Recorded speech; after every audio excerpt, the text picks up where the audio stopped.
Good afternoon, everybody, and welcome to one of our famous RNN Group lunchtime webinars. We do these webinars for you because we know you're sitting there munching away at your lunch and you want to be able to learn something at the same time. So this lunchtime, we are doing lifelong learning entitlement. Huge news, huge information, very, very new to a lot of people. It centers around finance. So that's always a bit of a, oh my gosh, really difficult. So we are here, this team of experts I've got in for us today to myth bust on lifelong learning entitlement. My name is Lucy Barnwell. I'm the Director of Marketing and Learner Recruitment for the group. And I have brought in 4 amazing people to talk through lifelong learning entitlement with you. So first of all, I'm going to go around my screen. I've got Danielle Nixon. Danielle Nixon is our Schools Liaison Officer and Events Officer for Higher Education and our University Centre of Rotherham. Thanks, Danny, for coming on to this. I've got Cheryl Martin. She is our Director of Quality and Academic Standards, which is really important. And she and Danny will be focusing on our academic side of things and talking about how that works with lifelong learning entitlement. And then last but definitely not least, our finance experts, the real gurus. So we've got Danielle Guest, who is, thank you, waving at me. I was going to use hair colour, but I probably shouldn't do that. Danielle Guest, there she is. And Danielle is our bursary advisor lead for the RNN group. And I've also got Joanne Eagle, and Joanne is our student loans advisor. So we have got a great crew here to answer all your questions. And I am now just going to share my screen and we can start with the presentation. So today, lifelong learning entitlement. We are going to, as I say, myth bust all of your questions. Please do put your questions in the chat. We are here to help you every single step of the way. Please don't think you have to leave your questions to the end. If you're like me, I forget. I have a brain like a sieve. Really important to get your questions in early and then we can help you with them. So without further ado, what do you need to know? So students, what do you need to know? So I'm going to ask Danielle Nixon to just talk us through this slide of that with Cheryl. And then please, Danielle Guest and Joe, please do come on in if you feel there's anything you want to go over to. This is a conversation piece for our amazing watchers and audience out there today. So, Danny, over to you. So the lifelong learning entitlement really, it's just a single funding system for eligible students in England for higher education as well. So any students that are going on to level 4, 5 and 6 and are worried about the changes and seeing anything in the news, this hopefully should answer any questions or any queries that you might have as well. And it will replace the higher education student finance and also the advanced learner loans as well. Fabulous, Danny. Finance-wise, Danielle Guest and Joe, do you want to add anything to that in terms of the finance side of it? How will this make it easier for learners, do you think, going forward? I think in regards, I mean, we will still have advanced learner loans, but this is obviously just going to cover from levels 4 and above. But I think it's good because it enables you to study around your life by doing individual modules of things rather than having to just put all in just for the one subject.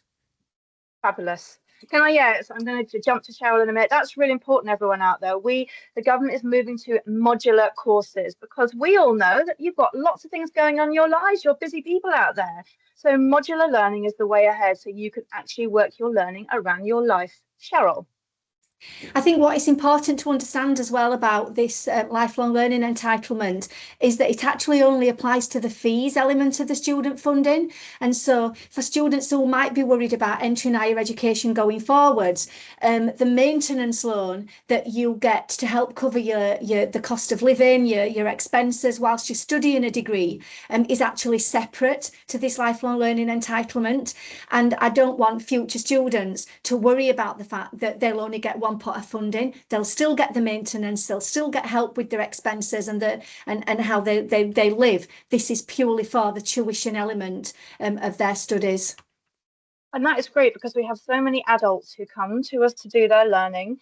and they're really worried about all the other extra costs. They want to be able to upskill themselves so they can get, be successful in a new career of their choice. And sometimes I think the additional costs put them off. So this is really important for adults, especially out there, to know you have support with maintenance. Just can you give me an example, Cheryl, some of the maintenance areas that are provided under the maintenance side of the loan?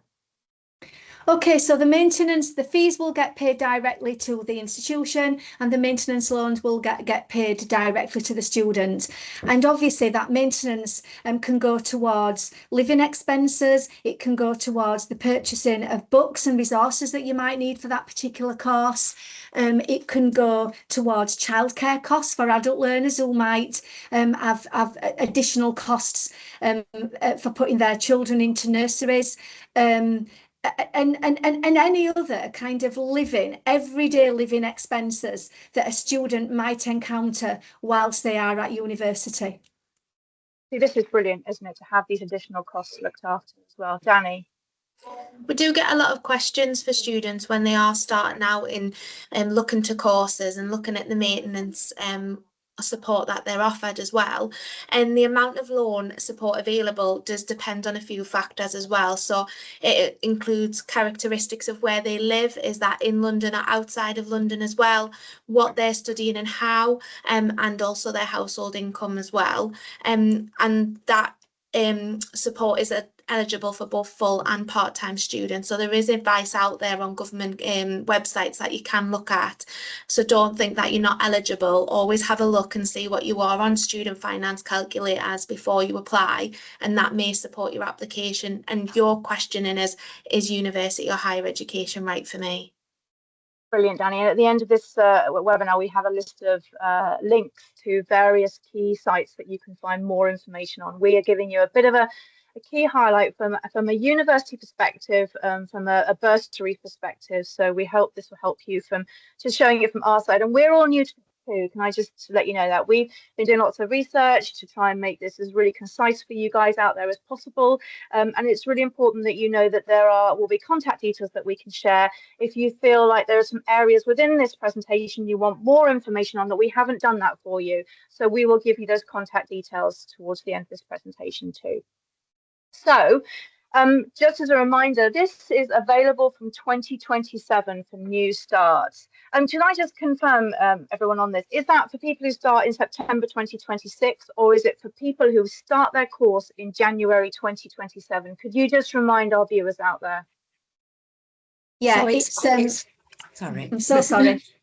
No, go for it.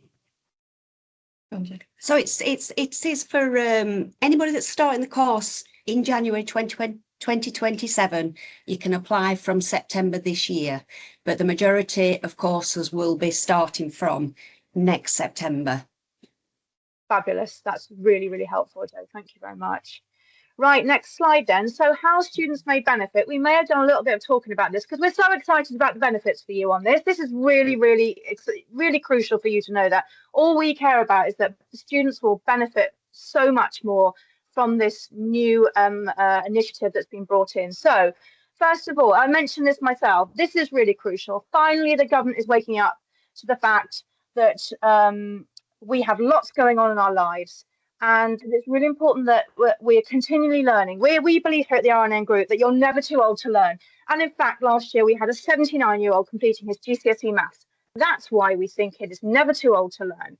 And so for the government to support with a lifelong learner entitlement to allow people to study around work and family is crucial. That means that people can come back to university later in life. And in fact, you won't know this in the RNN Group, the average age of our university student is 28. So if for a lot of our adults coming in, it's really important that you know that the government is working to support families that work and women and dads that have family, as well as ensuring that people are supported financially too through maintenance. As I've been talking about, you can return to education later in life. You can build your credits gradually. Cheryl, can you explain that one for me? Because I'm not too au fait with it. Okay, so the way that the lifelong learning entitlement works and the way that it is particularly flexible for the profile of the RNN group learner, which is more likely to be an adult, is the fact that what it allows you to do is it allows you to dip in and out of the funding to dip in and out of learning, in effect. And so actually we know that adults have got very, very busy lives, and that they're very, very good at juggling work around studies, around family life. But we also recognise that sometimes that juggling might be a little bit too much to handle. So one of those things has to take a step back. And if that's education, if that's the course that they're doing, then the lifelong learning entitlement and supports them in doing so, because it allows them to dip in and out.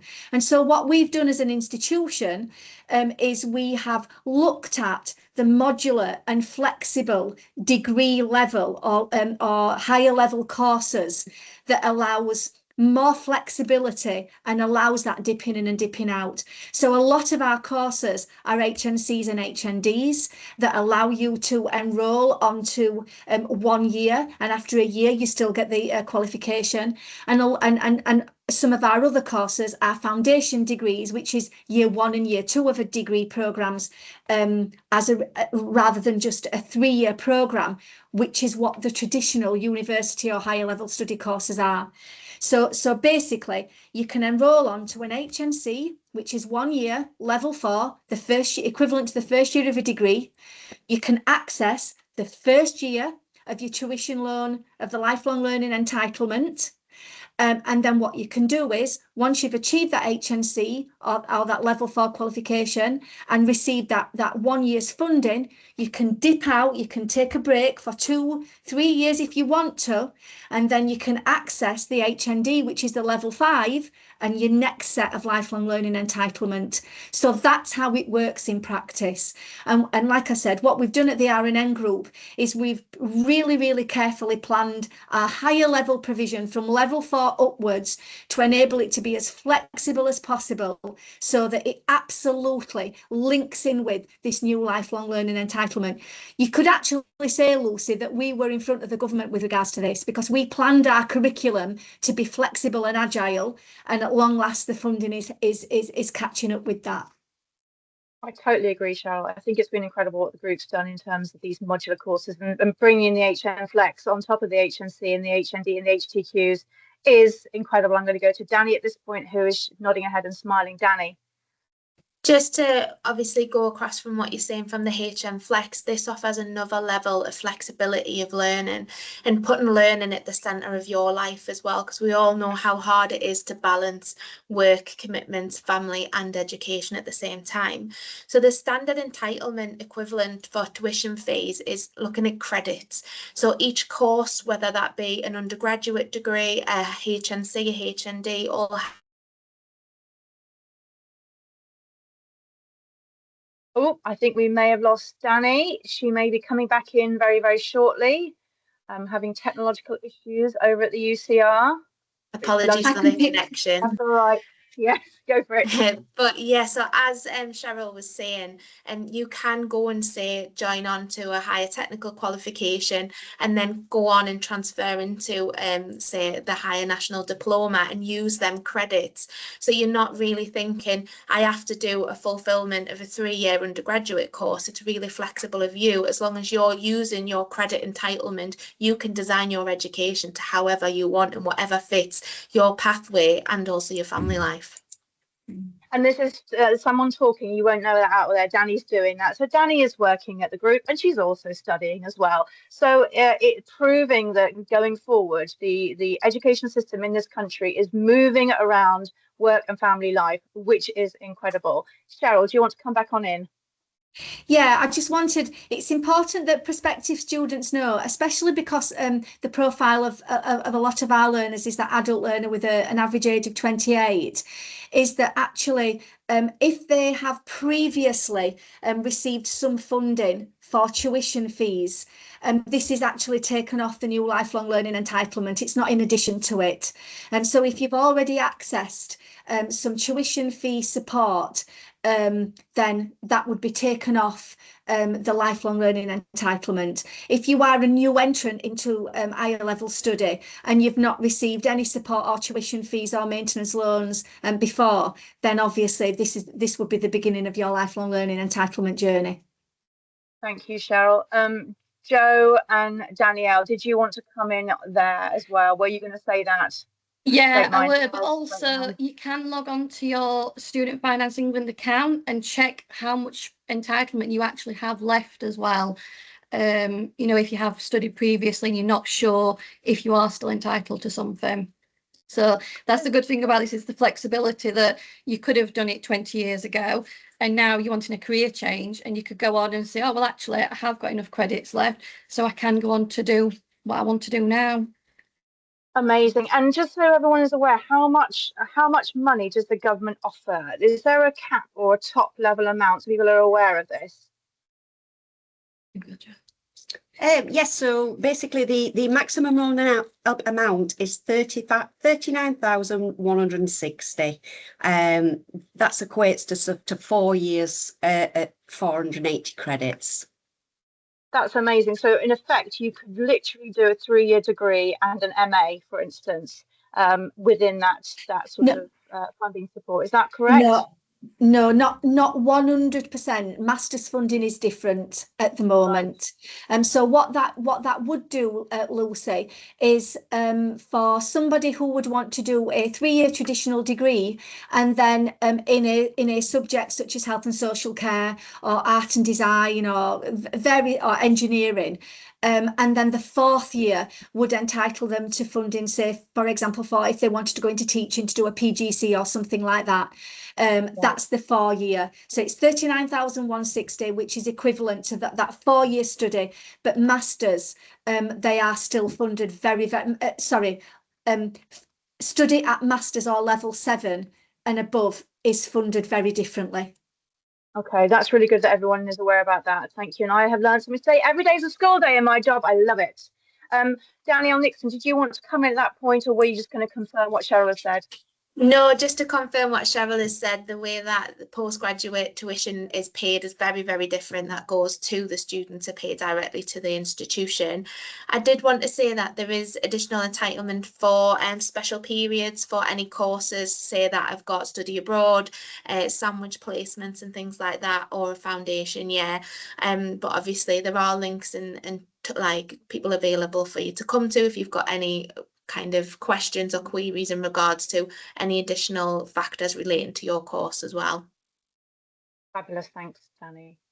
And so the 4th thing is exactly what Danielle, Guest and Joe were talking about. It can change your career pathways. And this is the point of this funding, is that, you know, you could start out your life deciding you want to be a hair and beauty therapist, but actually decide in the longer term you actually preferred a bit more sort of the caring profession and want to go into nursing. And this can support you with this. So this is the whole point, is that we know that nowadays you're not in a job for life. Actually, you'll want to change that as you change as a person and your interests change. So this government funding allows you to upskill and reskill, and that is absolutely crucial because skills are crucial, and the government's recognised that. And as Cheryl rightly said, the RNN group have been totally forward-thinking, recognising that with the HN Flex and the HTQs as well. So, right, next slide, everyone. Thank you. So, student support priorities, really crucial. We're all about supporting students, and your priorities are crucial for us. So let's see what this slide unveils. Clear funding advice. Well, you have the 2 gurus here. You've got Joe and Danielle. They will give you clear funding advice. And it's really important that if you have any questions, and there will be contact details at the end, you just ask us, you know, email us, go to our website. I'll show you exactly where to go for the information. And Joe and Danielle and their teams can help you with that. Go to reception even. If you just want to walk off the street and talk to reception, you'll probably see Danny there, Danielle Nixon, just putting her hands up right now. And she can certainly help. Danny, do you want to come at this point? Yeah, 100%. So if anybody is wanting to join this year. Oh, the Google bots are playing around. Or was that the Microsoft education. higher education teas. So if you've put an application in already and you want any more questions or queries, you have been invited on the 15th of June to them HE support teas. We have open events throughout the year where we always do talks on student finance, but likewise you can book in for a personal tour at the University Centre Rotherham, where you can come and ask these questions regarding finance or your specific courses or your pathways as well. And we're always happy to answer any questions there or find the relevant information for you. Fantastic. We talked about modules, and Danny and Cheryl have both mentioned that this is what we've been doing. It's all about modular learning now, and it allows you to tailor it around your lifestyle. We've talked about this an awful lot, but please know that is where the government's priorities are going, and that's where a lot of universities are now focusing their education and training and learning in that sort of skills and that modular choice. We do a lot of planning, and Cheryl can probably come in here because this is something we've been working very, very hard on. She intimated it earlier in the presentation that we really do focus a lot of our work on ensuring that all of our learners, whatever age, are getting the really good options and opportunities to access courses that fit around their lifestyle, but also support our our LSIPs, which I can't remember what that means at the moment. It's the South Yorkshire Learning skills improvement plans. Thank you. So we are supporting South Yorkshire's learning improvement plans and skills improvement plans and the areas of jobs that this area needs. And we do academic planning to develop those. And as Cheryl mentioned earlier, modular and skills is the choices. Cheryl, do you want to just list a few of the subjects, that new things that we're now doing in the last few years that actually support this planning in terms of higher level skills and higher level learning, as opposed to more traditional degrees that we still offer, but are moving towards those skills elements now? Yeah, so in terms of the regional local skills priorities, for the South Yorkshire and Basset Law regions, which is the regions that the R&N group kind of covers, there's a focus on improving the digital skills of its citizens. So as well as workplace digital literacy, it's looking at the higher level cybersecurity and literacy skills, looking at health and social care sectors, advanced manufacturing and science and engineering. And so the way that we've responded to that is we've got some flexible and modular higher level courses in engineering, in health and social care, and in digital, to make sure that we are addressing the skills gaps for the regions that we serve, and we are providing the flexible modular courses that adults need to retrain and upskill for this area. We've also spoken with employers, and certainly digital literacy is something that employers are requesting. And so actually our digital suite of higher level courses, I've just gone through a transforming programs process whereby they are really linked to skills, to competencies, and the way that they are assessed is really quite innovative and creative. Bringing the transforming programs process was about bringing courses into the 21st century, and that's what we've done. So the digital courses in particular are brand new validated courses. Amazing, Cheryl, thank you. So digital is crucial. We have digital application support. So Danny can talk about the process to apply for a place at University Centre Rotherham. We usually see our University Centre Rotherham as our flagship higher education facility, but we obviously do higher education opportunities and courses both at our North Notts campus and our Durham Valley campus too.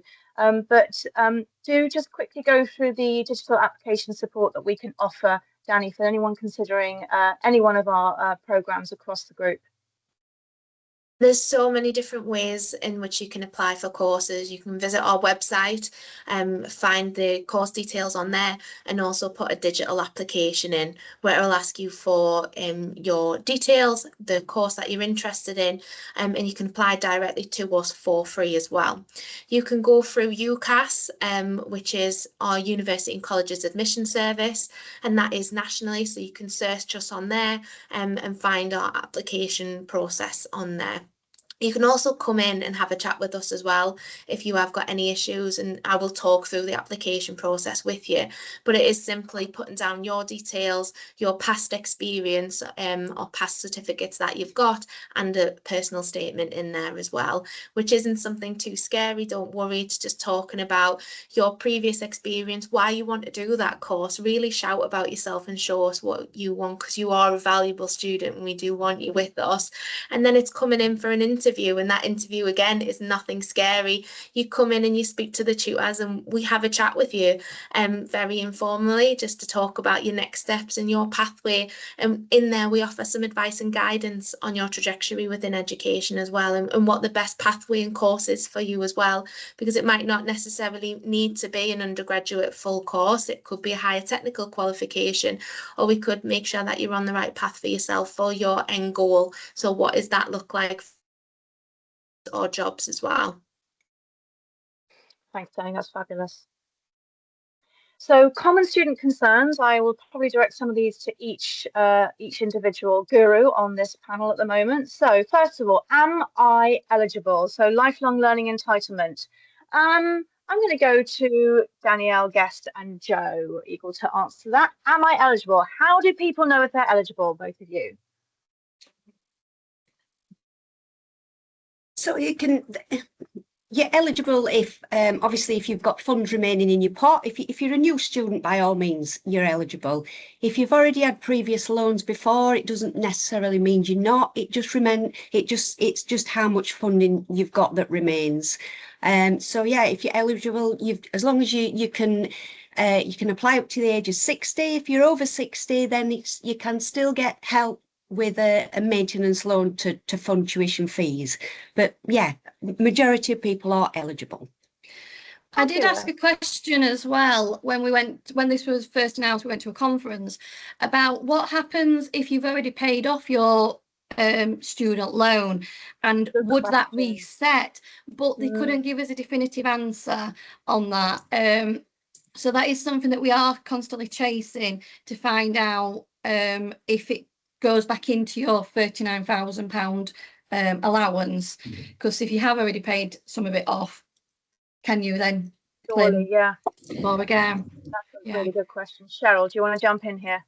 Yeah, brand new hot off the press with regards to that. I think again, it's really that really does apply potentially to students within the R&N group, because we might have some older students, dare I say it, who could actually have already paid their fees back. So what's their position? And the most recent announcement from the government is that if your tuition loan pot goes to zero as a result of you paying your if you are lucky enough to pay your tuition fees off, then actually there are a number of priority sectors that the government are looking at to potentially enable you to access more funding. And those priority sectors are medicine and dentistry, nursing and midwifery, social work, initial teacher training such as a PGC or architecture.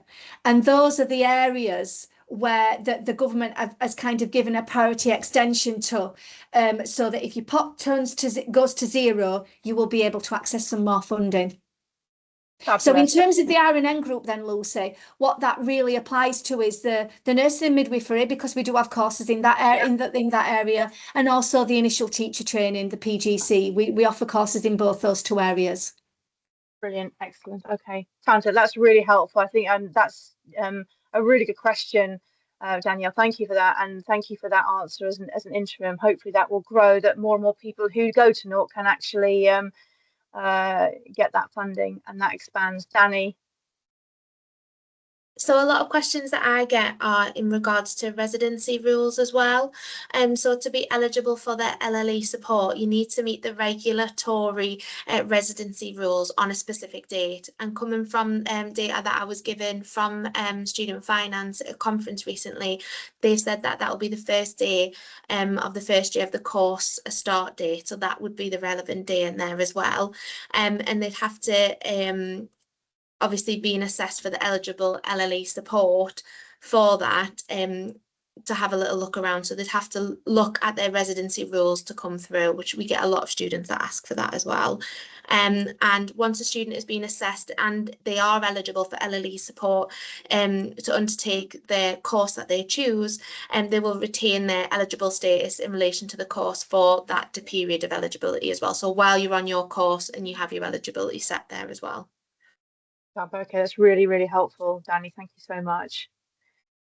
How much funding remains? We talked a bit about funding. So obviously you've got your 39,160. I think that was what we talked, the figure was. Obviously you can just run that down. Obviously if, as Joe and Danielle have said, that if you've had some loans in the past, it may reduce your overall pot. Better check on the website with that. So that is the sort of your top. If you've never applied for it before, it's at 39,160, which doesn't include maintenance support on top of that too. Can prior study affect access? We've just said that yes, that is the case in terms of the finances, and that will probably reduce your pot overall going forward. And how do modules stack into a qualification? Cheryl, shall I ask you this question? It could be that we talk about our new HN Flex, I think, actually within this, or HNC into HND. Over to you. Yeah, so on the modular courses, each of the modular courses, whether it's a very, very short modular course, such as HN Flex, which could actually be just one unit, or whether it's an HNC, which is a year-long course, they will give you so many credits. And in order to get a full level 4, level 5 or level 6 qualification, the level 6 is your full kind of degree that people might traditionally know. You need to get a certain number of credits. So the HN Flex, the HNC, HND, the foundation degree, and the each degree's got different credits. But what it allows you to do is dip in and dip out of your studies to bank these credits so that when you dip back into your studies, you can just build on the number of credits that you've already gained. Whereas, for example, if you enrolled onto a 3-year degree at the moment and you dropped out after, say, a year or 18 months, you would have no credits to show for that. So that's how the credit and modular kind of approach to education works. And that's what we've done from an R&N perspective. Not all, but a lot of our level 4+ qualifications have been planned and designed around the credit modular approach. Does that answer your question, Lucy? Absolutely brilliant. Totally makes it much more clear for me, actually. Another thing I've learned today. Thank you. Right. So first of all, before I show you the website, this is how our R&N group can support you. Danny, do you want to jump in at the previous slide? Go for it. Yes, sorry, I did just want to say as well, in regards to modular training as well, students with an LLE tuition fee, a balance of 0. So if you have no credits left on your funding pot, you will not be entitled to a maintenance loan support as well. So you've always got to make sure you have 30 or more credits available to apply for your maintenance loans. Brilliant. Really, really helpful and useful. I think, see, a lot of people wouldn't be able to find this or know where to access this information. So for us to be able to find these nuggets and give that to people, I think is so helpful. Thank you. Cheryl, do you want to come back on in? You're okay. Fabulous. Right. So here are the contact details. We have career staff and advisors offering simple learner-facing guidance and financial well-being advice too. So we have that within the group. And if you need to come on in, Joe and Danielle's teams are available across our sites. If they're not there, you've got your career staff and you can book in a time that makes sense for you. If you want to look on our website, I'll show you where you can find the finance information in a moment. And you can also email the bursary team and they will get back to you. If you're like me, I love an email, that's what I'd be doing. But if you like to talk to people, then there's the telephone number there below, so you can ring them and talk to them too. It may not be that they know the answer straight away, which is why email is sometimes preferable. They may have to go away and come back to you to make sure they are totally right with their answers, to give you the best options and information. So here is the contact details here for you. Danielle Guest and Joanne Eagle, go for it. Can I just say that if anybody's got any problems with the actual application for the student finance, then I'm more than happy to help. If that means emailing the loans company, I'm happy to sit with the student and actually phone the loans company once we get through permissions, and I can speak to them on their behalf. That's no problem at all. Oh, Joanne, that's amazing. I think a lot of people find this thing so daunting, don't they? And filling in forms and having to know where to go. It's great to have experts that can help with that. So thank you. Okay. Brilliant. Right. So next slide is, this is the website. So if you've not been on our Universe Centre of Rotherham website, this is what it looks like. And if you go into the information, you can see here on the second column, you've got finance. And within the finance area, you can read all about student loans and the information that you need for that. And we put a bit on the lifelong learning entitlement there as well. So I don't know whether we have any questions, but I wanted to leave people with these really, really useful links to various organizations. So UCAS, so here you've got the UCAS student finance tuition fees and tuition fee loan information. You've got the government information on the lifelong learning entitlement and the overview. So yeah, the overview may be a good snapshot, but if you want more detail, if you're a details person, that's a really good place to go. You've got student finance, the lifelong learning entitlement information there, and offers for students as well, and the modular provision of the lifelong learning entitlement. Plus you've got the panel of experts here within the RNN group. You can always email and ring us, and we're here to help. So I am going to cease the presentation there, and I'm going to ask everyone, as I like to do, for a little nugget for our audience to take away. And I'm going to start with Danielle Guest and Joanne Eagle. Would you like to give a little nugget, other than the amazing nugget you've just given, Joanne, to be helpful to everyone? Sure. Thank you. Another little nugget to finish off our webinar, please, for all of our amazing audience people, participants. Once you have got your funding in place, we do have a small HE hardship fund available at college as well. It's only a little pot, but it can just give you a little bit more support on top of anything else that you are entitled to. One of the main criteria. One of the main criteria is you've got to have your tuition fee loan and your maintenance loan in place before. You've got to exhaust all of the sort of aspects, all of our options, and then and then we'll just give you a little bit of something else just to keep you going while you're studying with us. Probably one of the best nuggets I've ever heard. Thank you very much. Fantastic. And I'm going to go to Danielle Nixon next. Danielle, what would be your nugget for our listeners and watchers today? It would be do a little bit of research beforehand, look at the credits that are available on the course of your interest, and go onto the Student Finance website and go onto the Student Finance calculator. There you will be able to find all of the different support and opportunities available financially for you, everything from your tuition fees, maintenance loans, disabled student allowances if needs be, or any additional kind of support pockets that there are. So just have a little look around and give us a call if you've got any worries. Fantastic. Thanks, Danielle. Last but no means least, Cheryl, what's your nugget for today? My nugget is that having returned to study as an adult learner, I wish that there had been modular educational opportunities and funding opportunities when I was coming back into education, because this is really flexible, it's really agile, it really does meet the needs of the most kind of disadvantaged learners, to enable them to access higher level study, which is often seen as inaccessible to a lot of our learners. It really does help them do that. And I'm really sorry, Lucy, you know me, I always try and stretch the boundaries. But when you come to us we have an HE achievement coach that is consistently identified as good practice within the sector.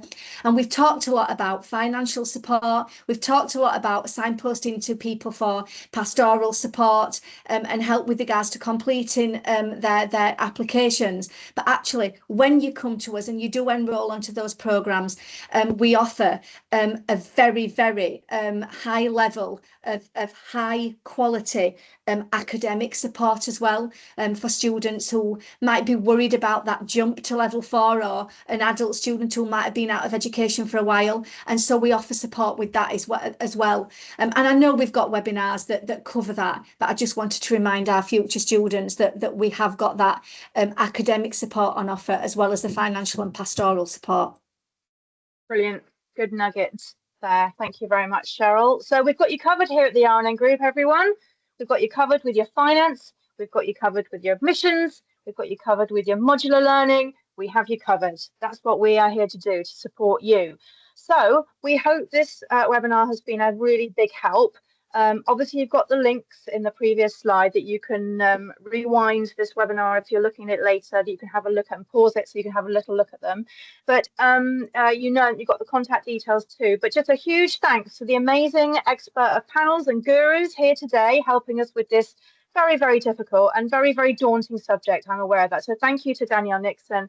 Thank you to Danielle Guest and Joe Eagle. And thank you to Cheryl Martin. You've all been amazing. And importantly, thank you to our audience for tuning in. Really, really appreciate your time. Have a lovely rest of the day.